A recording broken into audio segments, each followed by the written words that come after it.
Are they showing enough in these last few weeks, the Crusaders, to really convince you? They're hanging in there, but not enough to say, we are the champions elect. I think in the heat of the moment, that could easily have been a red card against Tupou. He knows he owes his team a big performance. He actually won a penalty that Justin and I both thought should have gone the other way. Close enough to the goal line to be a potential yellow card. The Chiefs, once they got a roll going, they were unstoppable. They were outstanding. DSPN, the Devlin Sports Podcast Network. Super Rugby round 15 all done and dusted. Then we've just got one more round to go, and I've been saying it all season, and so is our special guest Tony Johnson as well. What a brilliant season it's been as far as the round robin goes. Tone, welcome back. Martin. 5 quick questions. I want yes or no answers, okay? If you can for these, and then we'll dig deeper into it. Who finishes top dog of the round robin? Martin's weekly quest to find simple answers to complex questions. I'm not allowed to pass? No, because you've got to choose. It's got to be the Chiefs. All right, I'll say the Chiefs. Who finishes second out of the Brumbies Crusaders? I'll say the Crusaders. Who finishes 4th and 5th? Is it as it is, Canes and Reds in that order? Probably. Who finishes 6th out of MP, Blues, and New South Wales aren't out of that either? Well, I said last week that I thought it would be the Blues, and I'll stick with that.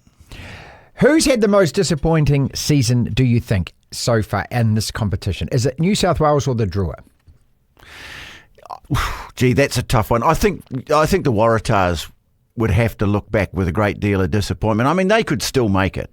If they beat the Blues at Eden Park, which is something they haven't done since 2009, if they can beat the Blues, then they can still make it. But when you look at what they got into their team, in terms of Suali'i, Tupou, other players, good players from the Rebels, the coach, a much vaunted coach, then I'd say they'd have to be the most disappointing, because there have still been times when the Drua have lit up the competition, but it hasn't been the case with the Waratahs. I don't think they will make it, and there'll be some disappointment going on in Sydney, and for sure. Is 2 Aussie teams in the top 6 a fair reflection of this season then? I think so. Early on, I think they had 4 there. They did for a long time. That was never going to be realistic to sustain that because of the way the draw was shaped. I think, the Force made a really good start early on. But as it's worn on, I think the reality has bitten for those teams. But it certainly has been a much better year for Australian rugby, and that's important. Let's kick it off with the Chiefs then. What are we meant to read into that 85-point mauling?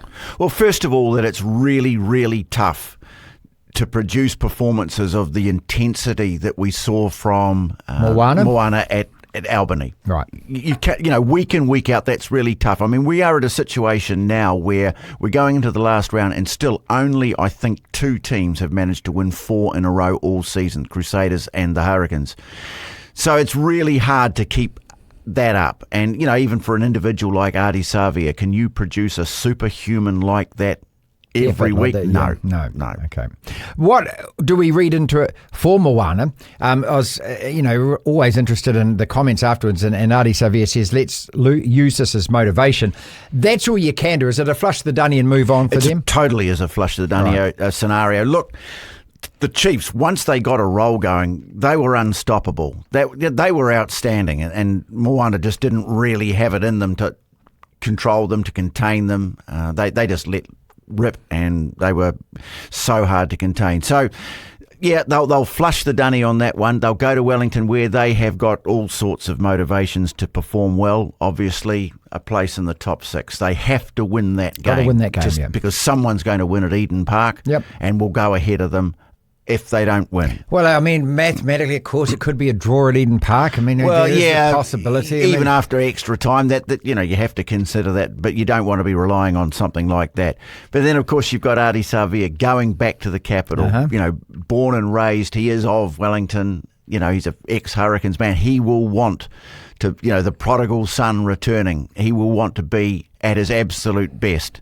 And that'll be a huge motivating factor for the side. And don't forget that Moana did a number on the Hurricanes up at North Harbour as well.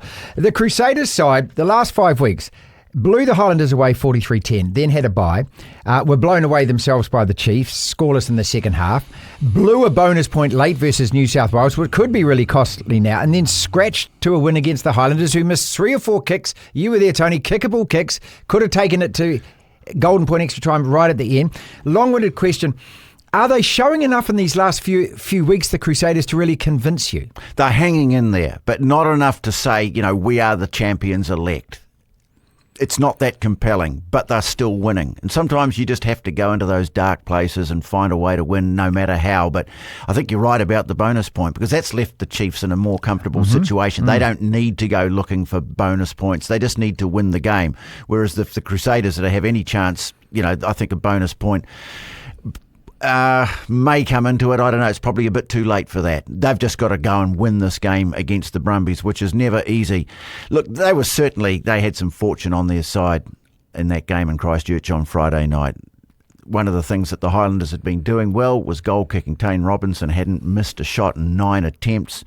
And then they go out there and I think, what do they get? 1 out of 6 of the whole game. And they were kickable too, that's the thing. So. Well, they were, although the surface was a bit slippery. For some reason, they were having trouble keeping their footing. I'm not saying that's an excuse, but it was certainly a factor. And I think, judging on what we saw last week, maybe it's that time of year where teams need to have a little think about how long the studs are that they put in their boots, because the dew's starting to become a factor. But look, if you look at every other metric in the game, there were long periods in that game where the Highlanders were the better team.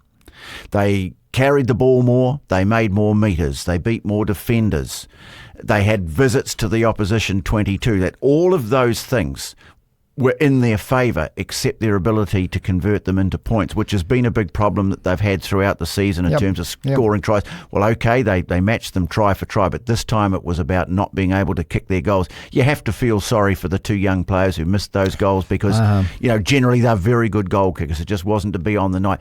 Crusaders, well, they hung in there. They had a bit of luck. I thought they were very lucky not to have a player yellow carded early on the game. I think it was Macca Springer went in and he actually won a penalty that Justin and I both thought should have gone the other way, close enough to the goal line to be a potential yellow card. They got away with that. I also think that Tom Christie played it really smart. He figured out where the lines were at the breakdown and he played them to the max, and so he won crucial turnovers as they D'd up inside their own 22. So in a way it was a little bit lucky, but sometimes that's what good teams do. But their form, no, it's not compelling, but they're still winning. Okay, so if they are lucky, then it's okay to say the Highlanders have been unlucky. Oh yeah, 7 losses out of the 10, 7 points or less. If they'd won that game, what it would have done for their season. But it gives me enough flicker to think that it's not a gimme the Chiefs go to Dunedin and win, because this Highlanders side, I mean, at some stage, one of those closes has got to turn into a win, doesn't it? They're not as bad as a 3-10 record suggests. And I know I've been banging on about this for weeks, and I don't know why I like them so much, the Highlanders, but I think it's Jamie Joseph. Yeah. I like, my son's down there at uni. I like the whole thing that they bring. And I just don't think, I know in sport there's no such thing as unlucky, Tony, but I kind of think if there is, this side deserves a little bit of that, don't they? Oh, for sure. And, definitely there's an underdog thing about it, which we all like. We all know that they don't have the depth in their squad that some of the other teams have, the 16 to 23. The hope has to be for this team that they can keep these guys together. And that's always one of the hardest things. They get to the end of the season, who are we going to be able to hang on to? It's never everyone. But you'd love to see it happen just this once. For Jamie to be able to go back there next year with exactly the same group of players. And everything they've learned, gone through. Build on? Yeah, that's right. But look, this is actually a really tricky game for the Chiefs, because they know they have to win. Mm-hmm. But there's that thought that, we're in the playoffs. We're going to have a playoff game the following week. Don't take your eye off the ball. One or two. They have to be 1 or 2 regardless, don't they? Yeah, but you still don't take your eye off the ball, because if you slip up, it could cost you a home advantage somewhere down the track. Yeah, or a home final, which is a big money spinner as well. Oh, so there is actually a lot running. Because, they probably would have liked to have gone into this game thinking, okay, we're going to rest some players here, but not quite sure they're going to get away with that. They don't have that luxury, because 1, 2 or 3, as you say, we know who they are. We just don't know where they're going to be the following weekend. So there's an awful lot for them to play for. But you've got to say that, much as obviously Moana Pasifika couldn't come up with that performance, that scale the heights that they had the previous week and fell away. There was something very, very impressive about the way the Chiefs played in that game. Yeah, sure, they were allowed to at times, but boy, there was some magical stuff in there. Okay, and it felt a little bit rugby leaguish to me that once the momentum got and the possession got, it was just almost so hard to kind of turn that tide against them. I want to stop down also just before we move on from the Crusaders game, Sevu Reece's moment. I thought that was really cool that they put it up on the big screen. And I know we don't normally do this in rugby or something, but why the hell not? It's not a test match. We're not stopping in the middle of a test match. It's a Super Rugby campaign. This guy's got his 66th try. When you look down that list and you see Cullen and Nonu and Habana and Israel Folau and TJ Peronada and these names, the bus on that list, I just thought it was a really classy thing to do. Well, it almost saved the situation in a way because it was slightly anticlimactic the way the try was scored because it was one of those close to the goal line, go to the TMO. It wasn't that, as a commentator, you'd love for it to be a 10-metre run into the corner, so you give it the big build-up. Instead, we had to wait, for the light to go on and for the try to be confirmed. But no, I'm glad you like that, what we did. Blair, our producer, I think that might have been his idea, and he worked it in with the Crusaders and had to go to the officials and because it did take a little bit extra. It wasn't a lot. It was about 45 seconds. Yeah, that's all right, but it was enough. Which is the time that used to be taken to walk back to halfway anyway. Yep. Nowadays they've got less time.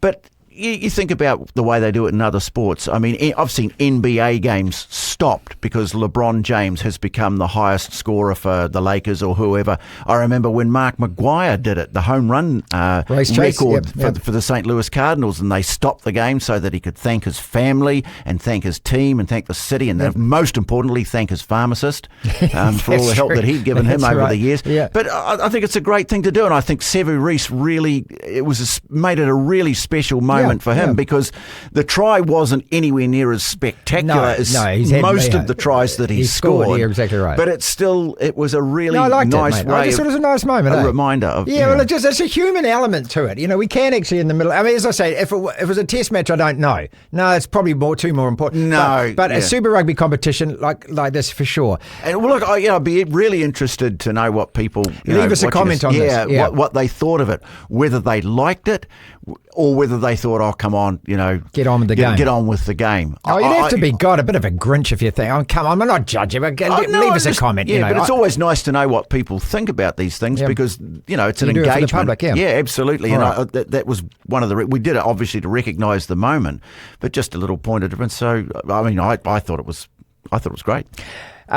Reds and Canes went in with Reds in fourth, Canes in fifth. That position's now been reversed with the Hurricanes winning in Brisbane.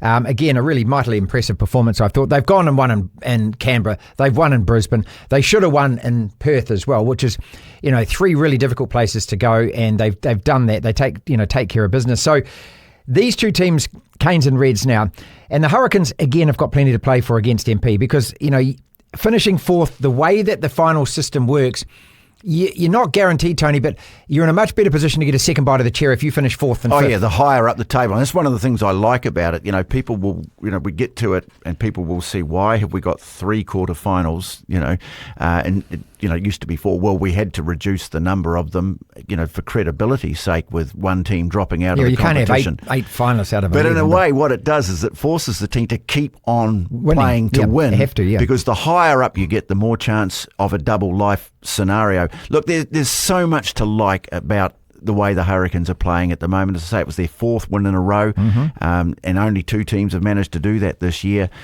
It was always going to be a tough one, but there's just... As I say, I just love watching them play. Neutrals surely must love watching this team. Well, look, I looked at that. I think the turnaround in the season was a game against New South Wales where, I don't know whether you're calling that game, but they were physically really imposing in that game. They just smashed them. They put 50, 40 points on them and they smashed them. And when they're playing like that, when they're really attacking the breakdowns hard like that, and they're actually physically going into those situations, going to those confrontations and actually winning those. And 2 guys, stood out to me. And I think I messaged you with this, Proctor and also Duplessis, who, both these guys I think are earmarked for the end of year 2. I think that's, we can probably say that. Whether they get a go against France, I'm not so sure. But I don't think we're going to lose anything if you give a guy like that an opportunity. Look at the way that Proctor's playing at the moment. Look at him to start with. First of all, the way they're playing, as I say, it's just so entertaining. so compelling. They're doing the hard stuff. They are making the metres up the middle, because you can't play the sort of game they want to play unless you create a little bit of extra space for yourself. And then that back line takes over. The other name that I'd chuck in there is Ruben Love. Of course, yeah. What I love about him is that they are allowing him to play on his instincts. What's in front of me? Where the gap might be, that sort of thing. And that ignites a lot of it. It helps when you're playing outside the guy who is so close to the best halfback in the world. It's not funny at the moment. He is. He's playing so well, Roygaard, obviously DuPont's the guy who's been setting the bar, but Roygaard to me is not at all far behind him. And then what they're able to achieve outside that. Proctor, as I've said to you before, the difference between him and Rieko Ioane is that just half a metre, half a second that he's getting on the ball, and he is absolutely capitalising. I thought that was his best performance of the season, and he's been playing really well since his late start. And to me, I think he has earned the right to start the season in the All Black number 13 jersey. Okay, let's stop down there and say that, because I don't think at the moment that if we tried somebody new in it, we lose anything. We know what Rieko can do, and I'm not dissing Rieko at all, but if we try somebody else in there and it doesn't work, well, then you've got Rieko Ioane sitting there. Look, Rieko Ioane will be part of the picture, and they like what he brings them. Centre is a hard place to attack from in Test rugby. He's a very good scramble defender. All of those sorts of things. He is a bit of a target. I know there's a lot of people who, don't seem to like him or what he does or whatever, but he will be part of the picture. But as I say, just at the moment, on the form that we've seen, I just think that Billy Proctor has made a very strong case to start the season in 13. Duplessis Kirifi, obviously another outstanding performance from him, and the key to it is that he has brought a discipline now to what he's doing. He used to just go after everything and got penalised a lot. Now he's picking his moments, and they're usually the big moments, which is what you want. It's what Richie McCaw did. It's what George Smith, Artie Savia. Sam Cane, I'm going to add to that list too, Tony. And he outplayed Australia's best number 7, my opinion, Fraser McWright, in that regard. So look, he's been terrific. The problem is for Kirifi is that the best number 7 in the country at the moment, Artie Savia. Yeah. And you kind of think that he's going to wear that jersey, don't you? I get the feeling that, I don't know why, I've got nothing about this apart from a vibe that he starts at 7 and they're going to move Wallace Satiti to 8. Back to 8 where he was before he got selected in 6 for the All Blacks. And I saw something the other day, said, they like his speed off the back of the scrum. Well, 7's just a number. If you want to play him off the back of an attacking scrum, then you can do that. Right. But that 7 role, to me, I think he's made an open and shut case again there.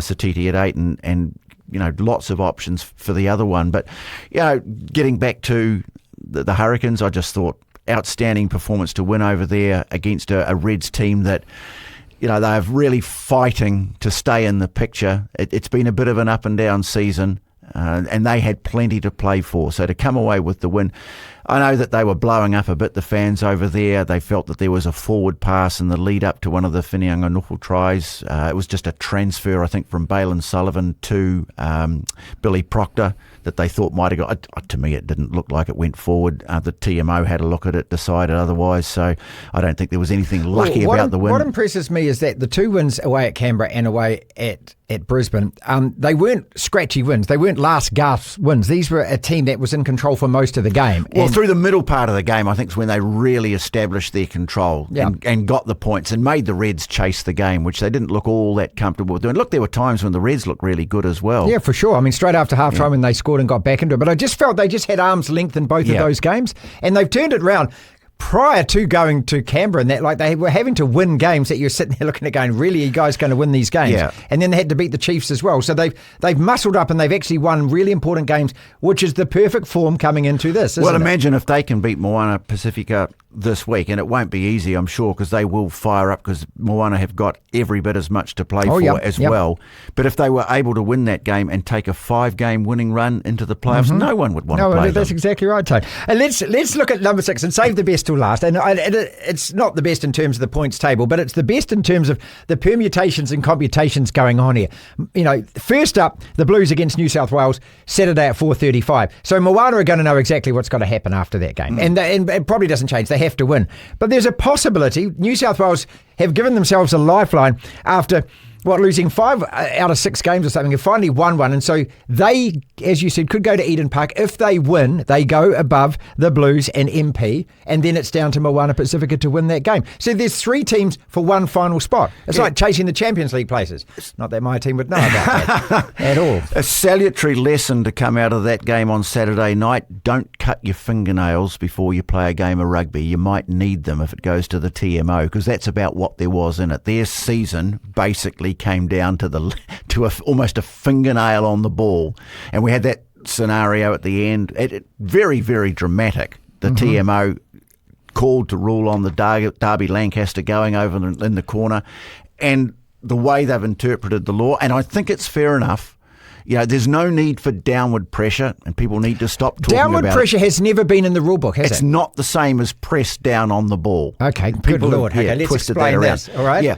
And so what they've decided, as long as there is no separation between the hand and fingers and the ball, then that is considered that you are still pressing down on the ball, that the ball hasn't been lost. Now, sometimes it really stretches credibility, but that's what they have to rule on, and that's what they decided. And I think in the end, they did get the decision right. It didn't look like he had any control over it, and you'd think, well, why isn't that part of the law? But that's just the way they've figured out. That's the best way of deciding it. And so it came down to that. Other than that, it was a really messy performance. They are very lucky that Taniela Tupou will be available for this game at Eden Park.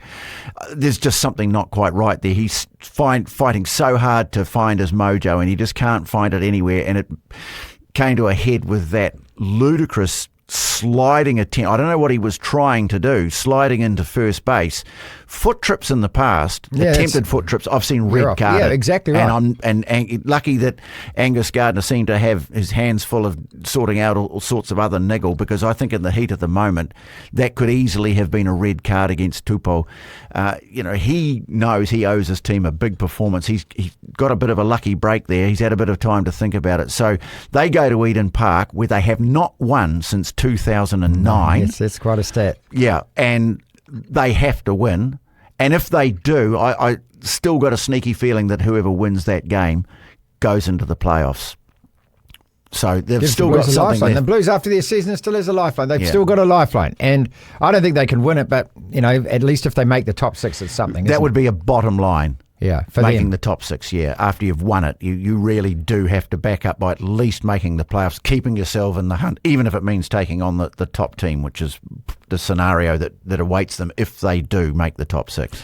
And finally, it has been, as I said right at the start, it's been a brilliant round robin all season, and we've said it right from the start, Tony. From round 1, it was entertainment. That was what we're after, wasn't it? It was just, close matches. The Australian side started to win some games, and so then you had jeopardy on other games. And as we've gone through the rounds, you come into round 16, and there's 3 or 4 matches. Well, even the Reds drew, because if the Hurricanes don't win, there's 3 or 4 matches with everything riding on it for jostling for positions. I mean, whoever has done this draw, congratulations to you, because you got it right. Well, there's a couple of things about that. First and foremost, we have that scenario where the Crusaders are going to play the Brumbies in the last game of the round robin, and that takes you back sort of 20 years. Tomorrow, in 2000, Andrew Mertens kicked that goal for the 3rd win in a row. So it's this week that happened. I was more referring to the last round robin game that very same year, I think it was, when they played the Brumbies in Christchurch, and we saw the first ever voluntary yellow card in rugby. Justin Marshall. When he had he had that blow up with Andre Watson, and he thought Andre was going for the pocket, and Justin just goes, "Oh, don't bother," and walked off. Andre's yelling, "Number 9, come back, number 9. Oh, really? Yeah. We were driving home afterwards. I back to the hotel. I was half expecting to see Justin walking down Morehouse Avenue in his gear, just kept walking out the back door. Oh, so, brilliant. So there was that, obviously, that scenario in the last round. But, it's got a different feel about it now. So early on, we're playing in fantastic summery conditions. We were, we were praising the referees because they were allowing the game to flow, and everything changes now. The days draw in, you're playing at night time, conditions getting a bit more awkward, it's a bit colder. The referees are copping heat now over these hairline decisions that they have to make several times in a game, week in, week out. That's simply because everyone's on edge about it. Hell, we even saw the Reds taking penalty shots at goal at the Brilliant weekend. stat. Which is something that they have not done all year. Round 15. Yeah. It's a great stat, that, isn't it? Eh? Isn't that incredible? Their first attempt is in the 10th minute of round 15. Yeah. They hadn't even bothered even looking at it before. Yeah, the party's over. Right. Yeah. And this is business. Yeah, it's business now. All business. This is the DSPN.